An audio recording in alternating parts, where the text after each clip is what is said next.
Good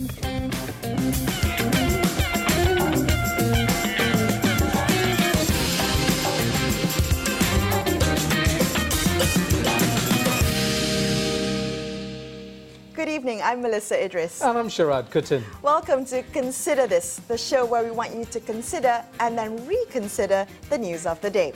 Now, lots of news coming out from side meetings at the UN General Assembly. So the Prime Minister of Pakistan, Imran Khan, disclosed today that Malaysia, Turkey and Pakistan are going to be working together on an English language television channel. This to address the quote-unquote set the record straight and on Islam and to campaign against Islamophobia. Sharaad, what do you think about this move? Well, I don't know about you, Melissa, but I'm always concerned when politicians want to get into the business of journalism. But let me set the record straight here. Happy if there are more jobs for journalists. I think that's a great win. The question is whether this channel, however it's set up, will have a charter that protects the journalistic integrity of the work that's done. Otherwise, it will fall victim to all those other attempts by the state to produce representations of the world, often we call propaganda. And that will be a waste of resources if that's what happens. Yeah, exactly. You know, what comes to mind, I'm thinking of things like Russia Today, or now known as RT. I'm thinking about China Global Television Network, which China set up essentially to tell China's stories well. And, you know, China has long talked about the Western news media's hold on international discourse. So setting up this channel was a way to influence the global opinion. Now, they spent billions on it. The question is, has it been worth it? And is this the same route that we should be going down as well? Okay, so the question is, who's we in the story, right? We have Turkey, Pakistan and Malaysia all coming together to tackle the very difficult question of Islamophobia that has all kinds of forms and expressions around the world. It's probably most intense from the place in which the debate and maybe the discourse around Islam and Muslims is most intense, and that would be, I think, in Europe and Western Europe and North America, right? So this is actually an issue coming from within those societies, and I'm wondering to what extent Turkey, which is in some ways an outsider to Europe, Malaysia and Pakistan have the wherewithal or even the locus standi to change the conversation. Can they change the European conversation? Can they change the American conversation on Islam and Muslims? So the question is, who is the targeted audience and who will the actual audience be? Because, you know, setting up this kind of English language news channel seems like an effort to influence the global opinion about Islam and Islamophobia, but really it feels like a very 20th century solution to in the 21st century. Whether, you know, how much the news media can influence narratives, global conversations, I think has been reduced in the past years. Yeah, and, you know, let's look at some real wins that, say, the Muslim community in Britain has had, and it comes through very interestingly by way of that Egyptian footballer Mo Salah. Mo Salah, that's because right. he's such a big figure within British football, and because young Britons love him, and I think in fact a lot of people just love Mo Salah, that he's shifting on his own, and his success and his demeanor and his outlook is shifting the conversation in Britain around the Muslim person, right? And I think that is, and you can't orchestrate that. Yeah, it's organic. It's organic. It's not about, you know, having a dedicated media presence. All right, let's move on to a related topic. You know, Dr. Mahathir was invited to speak about rule of law and multilateralism at a forum at Columbia University in New York, but his history of defending his anti-Semitic, specifically anti-Jewish remarks stole the limelight. Here's what he said. Exercising my right to free speech. Why is it that I can't say something against the Jews when a lot of people say nasty things about me, about Malaysia, and I didn't protest, I didn't demonstrate? Well, we have to be willing to listen to views which are not in our favor because of free speech. Free speech is about free speech. When you say, no, you cannot say this, you cannot be anti-Semitic, then there is no more free speech. That was Dr. Mahathir defending his what was deemed anti-Semitic remarks. This was in response to a question that came up at the forum from an audience member asking him to address his past comments about Jews and the Holocaust. Right, so these are past comments again, Melissa. Coming back up. It's really unfortunate. The very important question of the future of the world in terms of, big power, superpower, dynamics, whether we want a unipolar world or a bipolar world or a multipolar world, and multilateralism as being the kind of basis for the rule of law across, in the international system. All that gone because of this past history of remarks. Some of them made and you have to look at the context. It is very specific. But I want to say that clip, Melissa, was very interesting because he likened himself as, well, criticism against me, against Malaysia. That isn't the same as criticism of a community of people. Right. And because the Prime Minister cannot be naive about it, because negative remarks about the Jewish community has been used for a really murderous intent historically, no doubt in Europe, that in fact these are not equivalents. Yeah. Criticism of Dr. Mahathir, criticism of Malaysia is not equivalent to criticism of an entire community of people. And Dr. Mahathir, in his defense of the Rohingya people, against prejudice against the Rohingya people, really now starting to contradict himself internationally. Right. That's right. And the same kind of platform. He's at the UN General Assembly where he talked about discrimination against the Rohingya minority, and now in the next turn making these anti-Jewish comments, effectively undermining his own words. Now, the question is, how will this be seen at home? What would be Malaysians' perspective of this? Will this be seen as, legitimizing racism locally?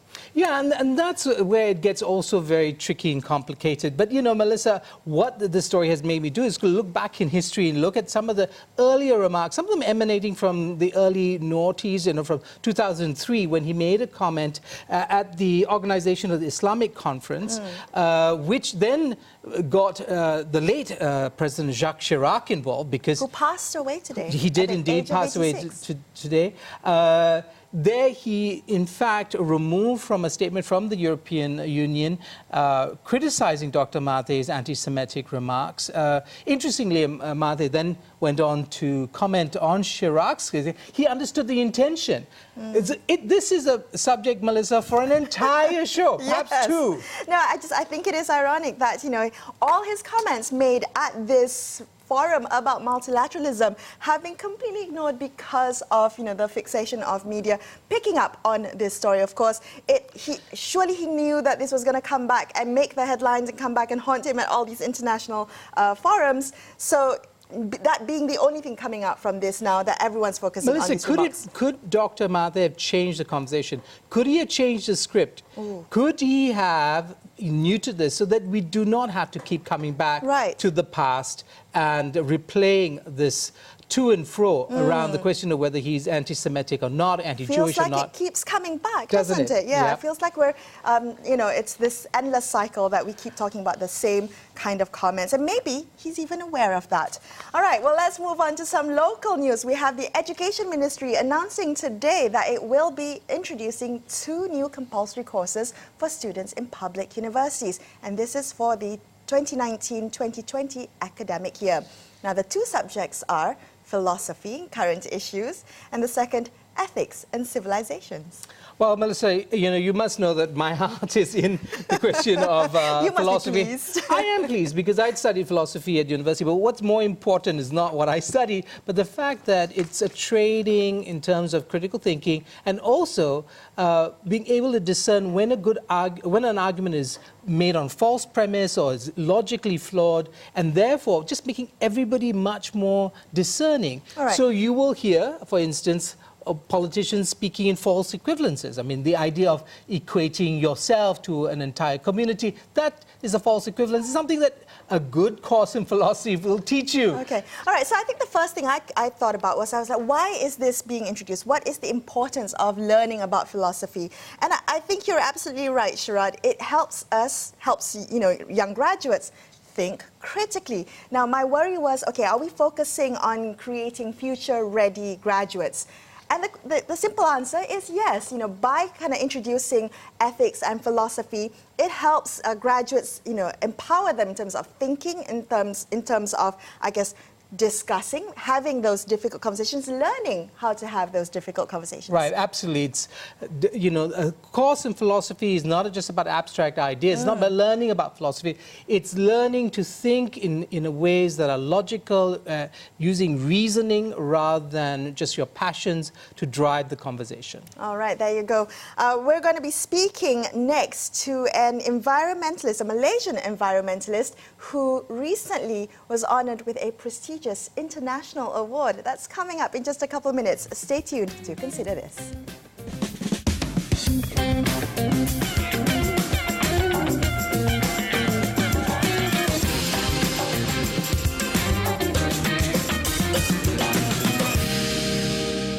Welcome back to Consider This. I'm Melissa Idris with Sharaad Kutan.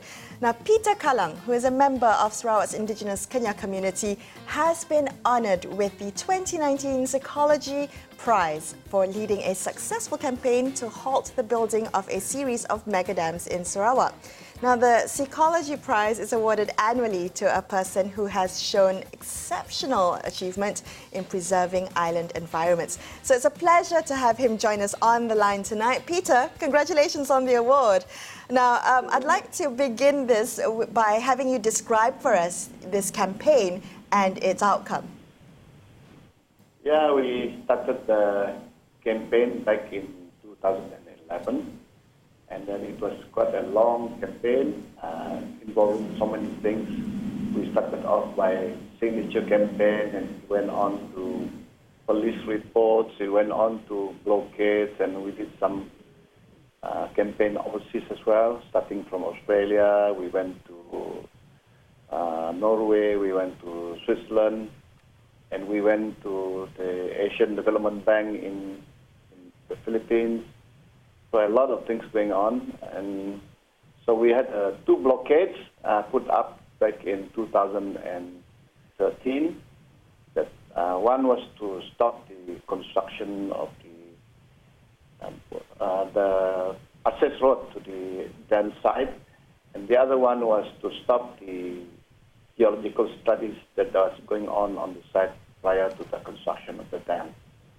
So, and then the last straw for the government was when we engaged an expert on energy to come from the U.S., from the University of California in Berkeley. We did the study on the installed power of Sarawak Energy, that is the company that provides power for the whole Sarawak, and then the projected organic growth and also the industrialization that they were talking about. And we found that the amount of power that they are trying to generate was far much more than the percentage increase of power that China was producing at the peak of its industrialization. So at that time, the Chief Minister was Adnan Satem, so we asked him for a meeting, and then he accepted our request. So we had a meeting with him. We showed our studies. We showed all the signatures that of people who are against the dam. So that was when he put a moratorium on the Baram Dam. And after that, after 3 months after that, he decided to revoke the gazette that has extinguished the rights of the landowners. Peter, can I ask you this? It seems to me that the work that you did, you know, with consultations with the community, the research, in fact, into the viability and the actual output of the dams and those hydroelectric projects should have been done by government itself, government that, in fact, had decided to go along with these dams. Why do you think that people in power are not doing those studies and coming to the same conclusions that you came to after, you know, much hard work? Yeah, that is the thing that I do find very funny, because this type of major project, which involve a lot of people, you know, there were about 20,000 people who would have been affected by the dam if it was to be built. And they were not properly consulted. What the government did was they got all these community leaders from the villages and all that. So they consulted the community leaders, but the people on the grassroots level, they were not aware of it. So in fact, how we came to know about it was because the Sarawak government went to China trying to bring in the investors. They go and sell, they said that we are going to sell very cheap energy, and then you come and do whatever industries that require a lot of energy-intensive industries. And so they gave the Chinese clients the PowerPoint presentation and all that. In fact, all the PowerPoint presentation was marked private and confidential there. So for some reason, the Chinese were not aware of it, perhaps, or I don't know what happened, but they upload this PowerPoint presentation online. So that's how we came to know about it. So what we did when we found that out, we went to the ground and asked the people, are you aware that there is such a plan by the government? So a lot of people were taken aback by that. So that's how it is. Oh, so that wasn't widely known. Now, I want to ask you, Peter, because, you know, politicians, government officials, they often legitimize big infrastructure projects like this, saying that it will bring revenue and development. So have you ever been accused as being anti-development? That is something that we have always been accused of. They said we are anti-development. We are not worried about the economy of the people and all this type of accusation. They said that NGOs don't know anything, and then don't listen to the NGOs because they only worry about the forest and the river. They don't care about you. So that is something that we, you know, that's why at the peak of our campaign, sometimes we send in 2 or 3 press release a week in order to protect our, trying to justify what we are doing. Peter, you know, we've obviously had a major breakthrough in terms of politics in Malaysia. We had a shift of power at the federal level. In Sarawak, it's still, you know, with the parties that were first or formally aligned with Barisan Nasional. But do you think this new politics and this talk about a Malaysia Baharu, of a reform agenda, do you think that's going to have any effect on the kind of work that you and other activists are trying to protect the communities and their environments going into the future? Do you think Malaysia Baharu has something to offer you? The point here is because the land, and then of course the resources, they call it resources, forests and all things like that, that is under the state government. This federal government doesn't have any jurisdiction over those things. So it is quite hard to, even though a lot of the federal ministers, you know, sympathize with us, and then we have consulted them as well a number of times, but they are quite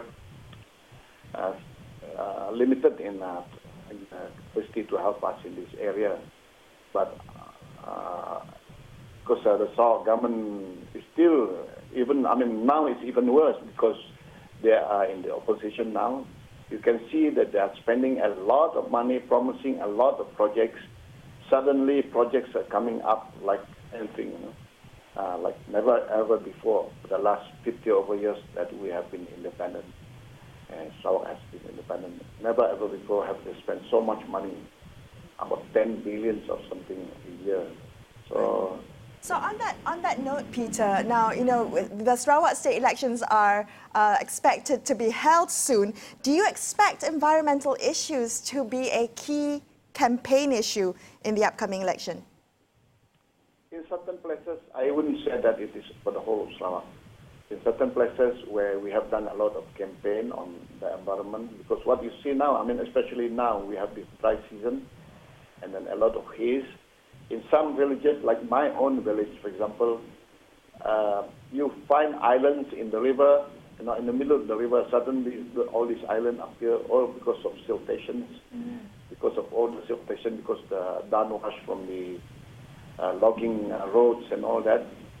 So it's a very major thing. A lot of it is so obvious there. People are complaining a lot. So those areas which are I'm sure that there will be a lot of challenge for them. That's why they're also doing a lot of projects in those areas. But otherwise, like in the urban areas and all that, there is a lot of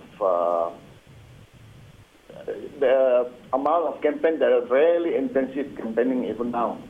You can see them if you drive in the country roads, all these flags of the new political party, the GPS, all over the place. And then they're visiting a lot of villages and all that. So okay, so it's ramping up, I guess.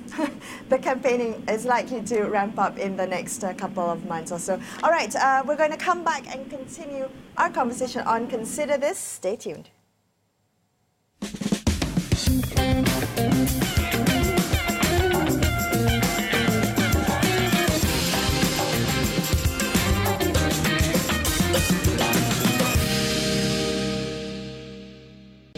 Welcome back to Consider This. I'm Melisa Idris, with me Sharaad Kutin. Here's what we want you to consider tonight. Now, Italy's constitutional court has ruled that it is not always a crime to help someone in intolerable suffering commit suicide. So this ruling is extraordinary because it will allow for Italy's parliament to debate the matter and could pave the way for a change of law in this Catholic country. Melissa, of course, the idea that, Italy is a Catholic country, I think is very important because the way in which religion has shaped a public policy, many countries, the idea that you have a right over your body can't be taken for granted. Often there's a feeling that it's a divine right, to whether you live or don't live, or in some instances, the state has the right to make that decision and not the individual. And I think what this conversation does, it squarely centers on the question of the individual, their right to dignity and their right to define what a dignified life is and whether they have then the choice to take it away. Well, it's a very difficult conversation to have, especially one at a state level, because it's emotive, right? And it's divisive. So you can have, people coming up from different sides of the argument. And I think there are ethical arguments. There are also kind of practical arguments in terms of, properly regulating euthanasia. But there's also the cultural and religious argument. And I'm really wondering whether Malaysia as a society is actually, able to have this very difficult conversation, even though we may disagree with one another and it may not come to any fruition, but at least talking about it. Yeah, talking about it, I think for sure. I think what it will help us understand is our relationship to the state, our relationship to the body. But in this particular ruling, what you have is the consideration about the context, right? So what happens often is that somebody who wants to end their lives has to do it in isolation. They can't do it with their loved ones around them because of the danger that their loved ones will then be charged with a crime of assisting in a suicide, right? Which is illegal. So they're dying alone. So they end up dying alone. So we compound their suffering by insisting that they die alone in the event that they have chosen and they have the wherewithal to make those kinds of choices. Seems like a horrendous way in which society has found its way through this very difficult question of the dignity of life and so on and so forth. So I think Italy is in for a fascinating conversation about this. And especially one, as I mentioned earlier, which is a Catholic country. So, even though with all the kind of religious arguments, they're still mature enough to have this conversation, not just at, the constitutional court level, as well as society and in Parliament. There you go. I think it's something to learn there from Italy. All right, that's all the time we have for you on today's show. I'm Melisa Idris, and with me, Sharaad Kutin. We will be back with another episode of Consider This tomorrow at 10 p.m. We'll catch you then.